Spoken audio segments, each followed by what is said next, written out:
Hey guys, Victor here, and welcome to Film Pan Perspective. In today's episode, we'll be talking about The Spy Who Dumped Me, written by Susanna Vogel, and who also wrote it with David Esserson, starring Mila Kunis and Kate McKinnon. Let me start off by saying that I enjoyed this film. It is not exactly a great film, and it is neither innovative, but it did give me a good amount of chuckles, so in a comedy movie, that's all you can really hope for, right? One of the good things about this film is, I think, the casting of Kate McKinnon. I thought she was amazing in this film. I do worry, though, that her shtick will get boring at some point, but clearly, right now, it's still working for me. I don't know if it's working for you guys. Maybe you guys are tired of the way she tackles her characters, or maybe the way the characters are written for her, but for me, it still works. Also, the chemistry that she has with Mila Kunis, it kind of reminds me of the chemistry between Melissa McCarthy and Jason Statham in the film Spy, which I guess is what I would compare this to, a lesser version of that film.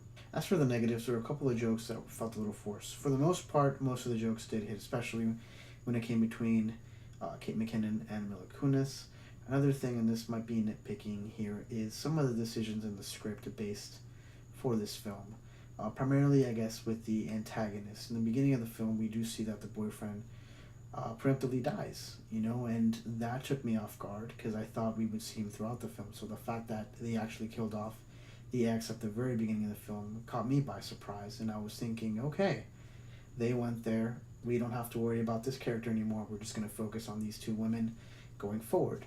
But unfortunately, that was not the case.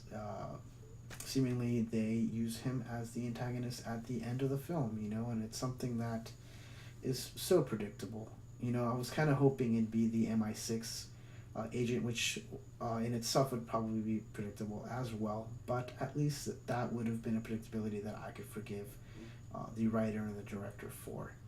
Another thing is the spy stuff, and I know when you come to these films, you're supposed to check out, so to speak, or leave your brain outside the door, but there's just a couple of decisions here that I really annoyed me, to say the least.